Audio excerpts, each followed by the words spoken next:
नमस्कार दर्शकों, मेरा नाम सूरज प्रकाश गौतम है। एक समर्पित योग शिक्षक और मार्शल आर्ट्स का कोच जिसने अपने 28 वर्षों के अनुभव को तन मन और आत्मा के विकास के लिए समर्पित किया है।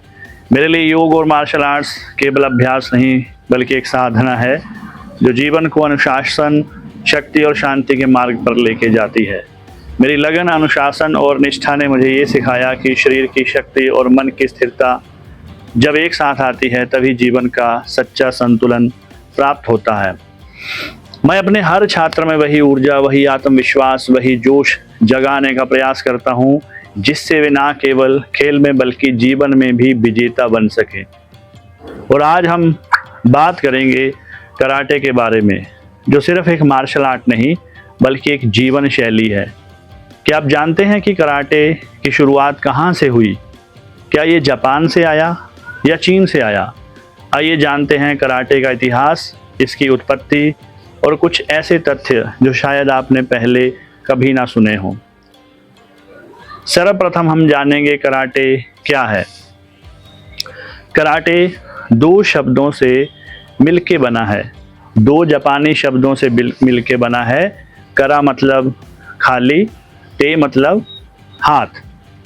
करा ते यानी कराटे का अर्थ है खाली हाथों से लड़ने की कला। इसमें हथियारों का प्रयोग नहीं किया जाता बल्कि शरीर के अंग जैसे हाथ, पैर, कोहनी, घुटने और शरीर की ऊर्जा का उपयोग किया जाता है। कराटे की उत्पत्ति के बारे में हम जानेंगे। कराटे की शुरुआत जापान के ओकिनावा द्वीप में मानी जाती है। इतिहास बताता है लगभग 14वीं से 15वीं सदी के बीच चीन और जापान के व्यापारिक संबंधों के कारण चीन की कुंग फू कला ओकिनावा पहुंची। ओकिनावा के लोगों ने चीनी कुंग फू और अपनी स्थानीय लड़ाई की कला टे को मिलाकर एक नई शैली विकसित की जिसे आगे चलकर कराटे कहा गया। साल 1609 में जापान के साम्राज्य ने ओकिनावा पर कब्जा कर लिया और वहां हथियार रखने पर प्रतिबंध लगा दिया, जिससे लोगों ने अपनी शरीर को ही हथियार बना लिया और यही कराटे के विकास की सबसे बड़ी वजह बनी। कराटे का आधुनिक विकास 20वीं सदी की शुरुआत कराटे ओकिनावा से जापान पहुंचा। साल 1922 में गीचिन फुनाकोशी नाम के एक महान गुरु ने कराटे को पूरे जापान में लोकप्रिय बनाया। उन्हें आज फादर ऑफ मॉडर्न कराटे कहा जाता है। उन्होंने कराटे को एक शारीरिक व्यायाम, आत्मरक्षा और मानसिक अनुशासन के रूप में प्रचारित किया।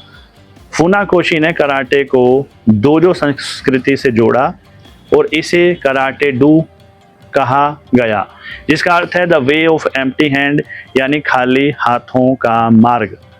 कराटे की शैलियाँ विभिन्न प्रकार की शैलियाँ हैं। आज दुनिया में कराटे की कई सारी शैलियाँ हैं जिनको स्टाइल्स कहा जाता है। जैसे शोतोकन कराटे है, गीचिन फुनाकोशी द्वारा स्थापित किया गया। उसके बाद गोजो रियू है, चोजुन मियाओगी द्वारा शितो रियू है, केनवा माबुनी द्वारा वाडो रियू, हिरोनोरी ओतुसुई ओत्सुका द्वारा। ये चारों मुख्य पारंपरिक कराटे शैलियां हैं। थोड़ी सी प्रोनाउंसिएशन में दिक्कत हो सकती है पर एग्जैक्टली।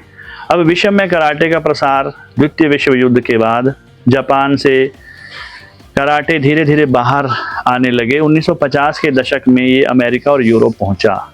1970 के दशक तक कराटे एक वैश्विक खेल बन गया।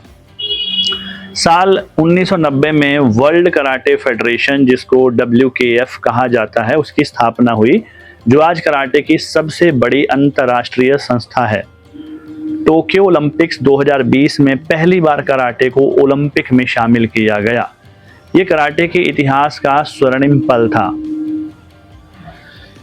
कराटे के मूल सिद्धांत और उद्देश्य के बारे में हम जानेंगे। कराटे सिर्फ लड़ाई नहीं सिखाता बल्कि क्या क्या सिखाता है। कराटे सबसे पहले सिखाता है अनुशासन, डिसिप्लिन, हमने किस तरह से अपने आप को अनुशासित करना है, कराटे ये सिखाता है। कराटे सम्मान सिखाता है, अपने से बड़े, अपने से छोटे के साथ रिस्पेक्टफुली कैसे बोला जाए, रहा जाए। सेल्फ कंट्रोल, आत्मनियंत्रण और आत्मविश्वास, कॉन्फिडेंस सिखाता है। फुनाकोशी जी कहते थे, the ultimate aim of karate lies not in victory और defeat but in the perfection of character. यानी कराटे का असली उद्देश्य जीतना या हारना नहीं है, बल्कि अपने चरित्र को निखारना है। कराटे से जुड़े हुए कुछ रोचक तथ्य आपके साथ शेयर करूंगा। कराटे अब दुनिया के 200 से अधिक देशों में सिखाया जाता है। कराटे में दो मुख्य चीज़ें हैं, काता है और कुमिते है। ये दो मुख्य भाग हैं। भारत में कराटे 1950 के दशक में आया और आज कराटे एसोसिएशन ऑफ इंडिया, कियो और काई इसे प्रमोट करती है। कई बॉलीवुड और हॉलीवुड सितारे भी ब्लैक बेल्ट हैं, जिसमें से अक्षय कुमार और चक नॉरिस जैसे व्यक्ति शामिल हैं। तो दोस्तों, कराटे सिर्फ एक फाइट नहीं है, ये मन, शरीर और आत्मा का संतुलन है। अगर आप भी आत्मविश्वास, अनुशासन और शक्ति चाहते हैं तो कराटे जरूर सीखो। ये एक मेरी छोटी सी कोशिश थी आप तक कराटे के इन्फॉर्मेशन आप तक पहुंचाना। अगर आपको ये इन्फॉर्मेशन अच्छी लगी हो तो इसमें से मुख्य पॉइंट्स आप नोट करके रखिए। कराटे में आगे बढ़ने के लिए ये सारी चीज़ें आपको सहायता करेंगी। और इस वीडियो को शेयर कीजिए, बड़े ध्यान से देखिए और कराटे की प्रैक्टिस करते रहिए। उस